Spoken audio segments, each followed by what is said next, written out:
Delhi blast case में ही बड़ा action हुआ है और फलाह के ओखला ऑफिस पर रेड को लेकर इस वक्त एक बड़ी खबर है। दिल्ली में ही ओखला ऑफिस पर एनफोर्समेंट डायरेक्टोरेट की ये रेड और यूनिवर्सिटी की फंडिंग को लेकर ये रेड इस वक्त की गई है। बड़ी खबर आपको बता रहे हैं ओखला, जहां अल फलाह का ओखला ऑफिस है और ओखला में ये ऑफिस मौजूद है जहां एनफोर्समेंट डायरेक्टोरेट की टीम पहुंची है। और बड़ी खबर आ रही है जहां आपको बता दें अल फलाह के ही अलग अलग ठिकानों पर जिस तरीके से एक्शन जारी है। फिलहाल यूनिवर्सिटी की फंडिंग को लेकर हो रही रेड के बारे में और जानकारी के साथ हमारे सहयोगी जितेंद्र इस वक्त हमें ज्वाइन कर रहे हैं। जितेंद्र, अब किस तरीके से मामले की जांच को देखते हुए यहां पहुंची है टीम?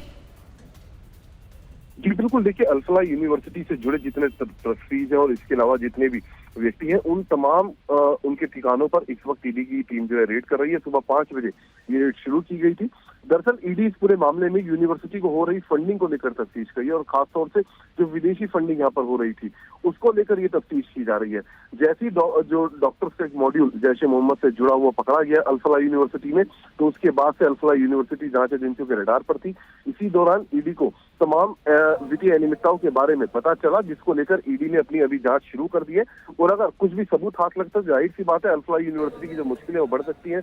ईडी इसमें अपनी ECIR दर्ज कर सकती है अलग से और उसके बाद तफ्तीश आगे बढ़ाई जाएगी। लेकिन फिलहाल ईडी की टीम इस वक्त तमाम जो फंडिंग हुई यूनिवर्सिटी को, अल फलाह यूनिवर्सिटी को, उसको लेकर अपनी तफ्तीश करी और तमाम जितने भी ट्रस्टी हैं, जितने भी लोग हैं इस यूनिवर्सिटी से जुड़े हुए, उन सबके ठिकानों पर मौजूद है। तकरीबन 25 से ज्यादा ऐसी लोकेशन है दिल्ली NCR में, फरीदाबाद में, जहां पर ईडी की टीम इस वक्त रेड कर रही है। जी शुक्रिया जितेंद्र पूरी जानकारी के लिए। दिल्ली NCR फरीदाबाद 25 से ज्यादा ऐसे ठिकाने जहां पर ईडी की रेड को लेकर इस वक्त बड़ी खबर।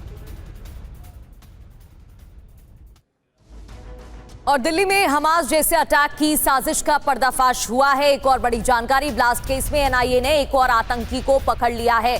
मॉडिफाइड ड्रोन बम बनाने में मदद करने का आरोप है इस पर। अनंतनाग का रहने वाला है जसीर बिलाल वानी उर्फ दानिश को जिम्मेदारी सौंपी गई थी मॉडिफाइड ड्रोन बनाने की, मॉडिफाइड बम तैयार करने की, कार ब्लास्ट के बाद रॉकेट बनाने की तैयारी भी थी। तो टेक्निकली सपोर्ट का काम कर रहा था। NIA ने इसे पकड़ लिया है।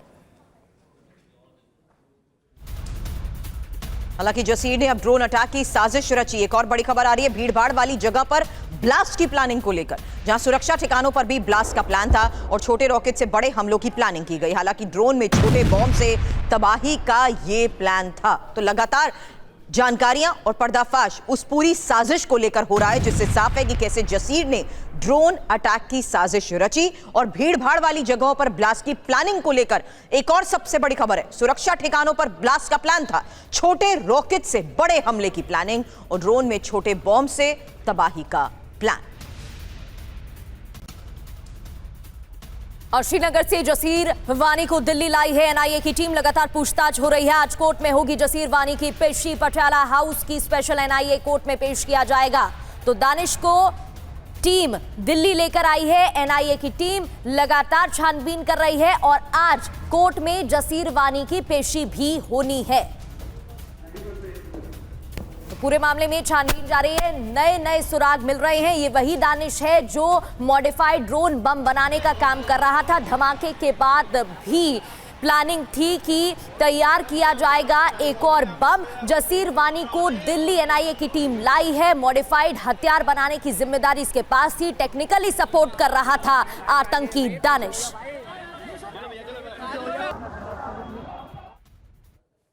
केंद्रीय गृह मंत्री अमित शाह ने कहा है कि दिल्ली धमाके के दोषियों को पाताल से भी ढूंढ निकालेंगे। और इस बीच NIA ने लाल किले ब्लास्ट केस में एक और गिरफ्तारी की है। फरीदाबाद में अमित शाह ने उत्तरी क्षेत्रीय परिषद की बैठक में कहा कि मोदी सरकार आतंकवाद को जड़ से खत्म करने के लिए प्रतिबद्ध है। उन्होंने कहा कि मोदी सरकार के अब तक के ट्रैक रिकॉर्ड के मुताबिक दिल्ली बम विस्फोट के दोषियों को पाताल से भी ढूंढकर निकाला जाएगा और देश के कानून के शिकंजे में लाया जाएगा ताकि दोषियों को सख्त से सख्त सजा दी जा सके। इस बीच NIA ने लाल किले ब्लास्ट केस में एक और अभियुक्त को गिरफ्तार किया है। NIA ने जसीर बिलाल वानी उर्फ दानिश को जम्मू कश्मीर के श्रीनगर से गिरफ्तार किया है। दानिश मुख्य आतंकी उमर के साथ मिलकर दिल्ली ब्लास्ट की साजिश में शामिल था। दानिश ने ही केस में बम फिट करने में आतंकी डॉक्टर उमर की मदद की थी। दानिश ड्रोन में बदलाव करके उन्हें हमलों के लिए तैयार करने और रॉकेट बनाने जैसे तकनीकी कामों में मदद करता था। दानिश अनंतनाग जिले के कांजीगुंड इलाके का रहने वाला है। दानिश को एनआईए की टीम दिल्ली लेकर पहुंची है। आज पटियाला हाउस कोर्ट में उसे पेश किया जाएगा। दिल्ली ब्लास्ट को अंजाम देने वाले जैश आतंकी उमर को लेकर एक नई खबर सामने आई है। अब तक की जांच से सुरक्षा एजेंसियों को लगता है कि आतंकी उमर एक शू बॉम्बर हो सकता है। जांच एजेंसियों को ब्लास्ट स्पॉट से आतंकी उमर की i20 कार में ड्राइविंग सीट के नीचे से राइट फ्रंट टायर से एक शूज बरामद हुआ है। इस शूज में एक मेटल नुमा सब्सटेंस मिला है। माना जा रहा है कि इसी से लाल किला ब्लास्ट को अंजाम दिया गया था। दिल्ली ब्लास्ट में अमोनियम नाइट्रेट के साथ TATP एक्सप्लोजिव का भी इस्तेमाल किया गया था। TATP के ट्रेसेस ब्लास्ट स्पॉट पर टायर और शूज से भी बरामद किए गए हैं। तो दिल्ली ब्लास्ट केस में एक्शन, जहां अल फलाह के ओखला ऑफिस पर रेड की। अब से थोड़ी देर पहले TV9 ने आपको खबर बताई। जितेंद्र हमारे सहयोगी ने हमें बताया दिल्ली NCR और फरीदाबाद में किस तरीके से ओखला ऑफिस से फिलहाल ये खबर है, जहां ईडी की रेड जारी है और यूनिवर्सिटी की फंडिंग को लेकर हो रही है ये रेड। पुनीत हमारे सहयोगी इस वक्त हमें सीधे तस्वीरों के साथ ज्वाइन कर चुके हैं। संभव हो तो क्या सीधी तस्वीरें इस वक्त दिखा पाएंगे आप पुनीत, और क्या जानकारी किस तरीके से मामले की इन्वेस्टिगेशन को देखते हुए इस वक्त दिल्ली की ओखला ऑफिस पर ईडी की टीम पहुंची है? देखिए, दिल्ली में लाल किला के ठीक सामने हुए ब्लास्ट के बाद जो तमाम तार थे वो सीधे अल फलाह यूनिवर्सिटी से जुड़े थे। अल फलाह यूनिवर्सिटी वो जगह थी जहां पर दिल्ली ब्लास्ट की साजिश रची गई, जहां से विस्फोटकों का इंतजाम किया गया और जहां ये मुख्य 4 आतंकी थे वो वहां पर प्रैक्टिस करते थे, पढ़ाते थे। आप देखेंगे कि इस पूरे मामले में ये क्लियर हो गया कि फंडिंग हो रही थी विदेशों से इस पूरे नेटवर्क को, और उस फंडिंग के तार कहीं ना कहीं अल फलाह यूनिवर्सिटी के हेड ऑफिस से भी जुड़े हुए हो सकते हैं। और यही वजह है कि ईडी ने साफ कर दिया था कि अब जल्द से जल्द इनके तमाम जो दस्तावेज हैं उसको खंगाला जाएगा, और इसके साथ ही जो ईडी कहां से पैसा पूरी फंडिंग हो रही थी, इन तमाम चीज़ों की जांच के लिए ईडी जो है वो कागजों को देखेगी। तो फिलहाल सुबह 5 बजे से ये अल फलाह यूनिवर्सिटी का जामिया का हेडक्वार्टर है और यहीं पर हेड ऑफिस में यहाँ पर सुबह 5 बजे से रेड चली है। इसके साथ ही अल फलाह यूनिवर्सिटी से जुड़े हुए तमाम अलग अलग संस्थान हैं, वहाँ पर भी 25 जगहों पर लगातार